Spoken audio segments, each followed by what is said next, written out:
جیاوازی نێوان ئێمە و ئێوە. ئێمە فەرعی خۆمانمان هەیە لە بەریتانیا و دلیڤەریمان هەیە بۆ سەرجەم بەریتانیا و ئەوروپا، بەڵام ئێوە نا. ئێمە دەستی یەکین، ئێوە دەستی چوار، بۆیە ئێمە هەرزانتر دەستمان ئەکەوێ وەک لە ئێوە.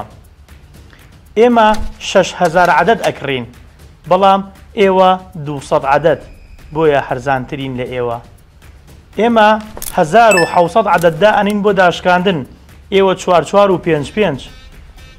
ئێمە 5 ملیۆن پاوەند ئینشوناسمان هەیە بۆ بەکارهێنەری بەرهەمەکانمان لە ئەوروپا. ئەزانی ئێمە کە بە بەڕاد بەرهەمەکانمان دەجۆزینەوە لە ئەوروپاوە بۆ کوردستان، میمۆرەیشی بچووکی تێ ئەەکەین کە سەرجەم پلەی گەرمی ناو بەرهەمەکان بە ئێمە ئەڵێت لە سەرجەم شار و شارۆچەکانی ئەوروپا تا کوردستان، بەڵام ئێوە بە باخیرە لە ملاولاو لە دووبەی و لە میسر و لەکوێ بۆتان دێ. ئێمە ئینگریدیانمان بەلاوە گرنگەواتە پێکهاتەکەی، بەڵام ئێوە لە میسر و لە دووبەی و لە چاینا پاڵەوانەکان دێنن بۆ زەخمکردنی بەرهەمەکانتان. ئێمە نایەڵین کڕیارەکانمان پارەی زۆر بدەن بە ئەو پاڵەوانانەی کە ئێوە سپۆنسەری پێ ئەکەن. هەر بۆیە بەرهەمێک لای ئێمە 45,000 هەرزانترە لە لای ئێوە و ئینگریدیان و پێکهاتەکەی ئێوەش وەک ئێمە نییە. شێوازی پارەدانی ئێمە بە بانک ئەکاونتی HSBC بەریتانی ئەبێ، ئێوەش لە بازاڕی دۆلارەکەەوە پارە حەواڵە ئەکەن، بۆیە ئێمە هەرزانتر ئەکەوین وەک لە ئێوە.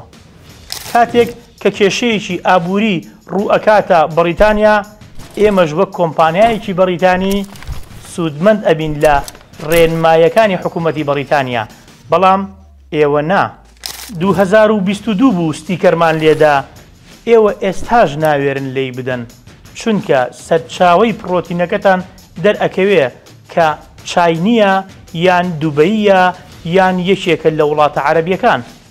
کاتێک باسی شەهادەی حەڵاڵمان کرد 2019 نەتان ئەزانی حەڵاڵ چییە و بە دوایدا ئەگەڕان، ئێستا ئێوە شانازی پێوە ئەکەن. 2019 لە ناو مەعمەلەکانە تەسویرمان بۆ ئەکردن و پێک هاتەکەیمان پیشان ئەدان، ئەمان و ئەم پرۆتینە پرۆتینێکی ئەڵمانیە و پرۆتینێکی ڤۆلاکی بەریتانیا، ئێوە بە ڤۆلاکتان وا ئەزانی ڤانێلایە.